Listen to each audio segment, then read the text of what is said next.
my dad might fuck you. I'm not 100% sure, but just, you could probably fight him off. Probably. This is insane to me. Why is it always ducks? Most comedians have a set. 60 minutes of material they have rehearsed and memorized down to the pauses between the punchlines. Matt Rife walks on stage knowing absolutely nothing. He doesn't know who is sitting in the front row, what they do for a living, or what personal trauma they are about to accidentally volunteer. All he knows is that by the end of the night, someone is going to say the wrong thing at the wrong time, and he is going to make them regret it in the funniest way possible. 2026 has been the most savage year of his career. He has roasted attorneys, therapists, and women who own establishments they would prefer he call a gentleman's club. He has turned a medical emergency into a punchline. He has had audience members removed in handcuffs. These are the moments that prove Matt Rife is the undisputed king of crowd work, and 2026 is his most unhinged year yet. Segment 1. The Demon in the Closet. During a bit about relationships, a woman in the audience interrupted to inform Matt Rife that her ex-boyfriend had sent a demon to live in her closet. Not a metaphor. She was completely serious. 65, shut up. 65, what is your name? Rosemary. You know what's crazy? They named the spice after her. That's how old she is. She said this creature would lift her covers at night and mumble in a language she could not understand. Rife gave her about 4 seconds of respectful silence before he asked if the language was Spanish. And when she doubled down on the demon story, Rife shut the entire thing down with one sentence. He told her she had farted. The mock horror, the fake gagging, had the entire room on the floor.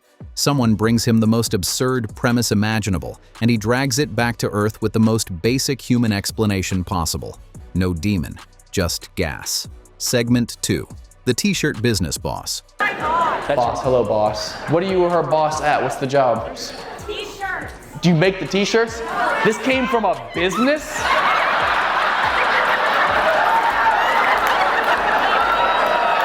Boy, do I have a review. A woman in the front row told Rife she was a boss. He asked what kind of business. She said she manufactures t-shirts.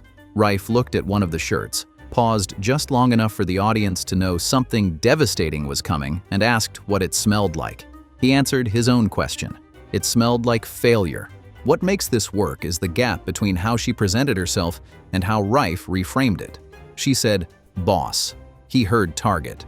By the time he was done, the entire audience had mentally reviewed every t-shirt they had purchased from a small business and wondered if it too smelled like failure. And this is the Matt Rife formula in miniature. Anyone who walks into one of his shows projecting confidence, authority, or a polished personal brand is giving him the exact angle he needs. He doesn't punch down at people who seem nervous. He punches at the ones who seem too sure. Segment 3. The Attorney in the Hat. A man in the audience wearing a hat told Rife he was an attorney. In any other comedy show, that would lead to a lawyer joke. Rife looked at him, looked at the hat, and told him to take it off. He said the man was disrespecting the hat, that some of us work for it. It does not even make sense. That is what makes it brilliant. The idea that wearing a hat is something you earn through manual labor, and that a lawyer has not put in the work to deserve one, is so absurd that the audience did not have time to process it before they were already laughing. Segment 4. Don't disrespect the craft. A woman in the crowd told Rife she owned a club. He called it a strip club. She corrected him and said it was a gentleman's club. Rife hit her with the line of the night. Don't call it that.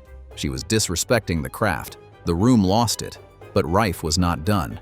He started asking follow-up questions and discovered the woman's mother and grandmother had both worked at the same establishment. 3 generations. Same business. He then asked the woman if she had worked there. She said she was a waitress. Rife told her that just meant she was not attractive enough for the main job. He immediately walked it back with a compliment. But the audience had already gasped, laughed, and gasped again in 8 seconds. Segment 5. The KKK Naming Roast. What's your name? Kira, nice to meet you. Kira, who's your friend? Kendall? Yeah. Kira and Kendall. Yeah. Okay. Kira, Kendall, Kelly. Kira, Kendall, Kelly. KKK? 3 friends in the front row gave their names: Kira, Kendall, Kelly. Rife stopped, looked at them, looked at the audience, and said what everyone in the room was already thinking: KKK. Then, without missing a single beat, he told them they were all going to get pregnant by black guys. Kira, Kendall, Kelly, KKK. And that he could tell already because God is good all the time. The room went nuclear. The coincidence of the names created a setup no writer could have scripted, and Rife's instinct was to run straight at the most dangerous punchline possible. The clip became one of the most shared crowdwork moments of the year. Segment 6, the therapist takedown. A woman told Rife she was a therapist who wanted to pivot into public speaking because she could make more money, cash instead of health insurance. What is your dream, Rebecca? What are you chasing? So I'm a licensed therapist. Oh, Rife said this was exactly why he did not trust therapists.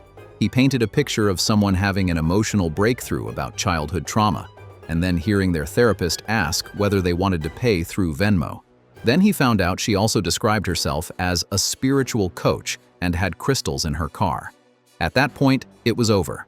Rife had gone from roasting her business model to roasting her entire worldview in about 30 seconds. One of the most structurally perfect crowdwork takedowns of the tour, a professional deconstruction that starts with money and ends with crystals. Segment 7, Native American Vibrations. A woman in the crowd was telling Rife about her deaf parents and how they experience the world through vibrations. are you deaf too? Double dose of deaf. Let's go, dude. It was a sincere moment. She was sharing something real about her family. Rife listened, nodded, and then asked if her parents were Native American. The room split in half. One side erupted, the other side went completely silent, and Rife just stood there, letting the tension hang. Some fans call it fearless comedy. Others call it a genuine problem. But whatever side you land on, the moment itself is undeniably a demonstration of Rife's willingness to go places that would terrify most comedians. Segment 8, the VIP removal. In Wichita, 2 men were talking through the set. Security approached them. Instead of shutting up, they yelled back that they had paid for VIP tickets and could say whatever they wanted because that's how it works on his videos. They were removed. This moment exposes the dark side of crowd work fame. Rife has built his brand on interacting with the audience. Let's go! Oh, it's the energy I was looking for. Thank goodness, man. Oh my God, thank you so much for coming out. But there is a massive difference between being selected by the comedian and deciding you are the show. These 2 men thought they were participants.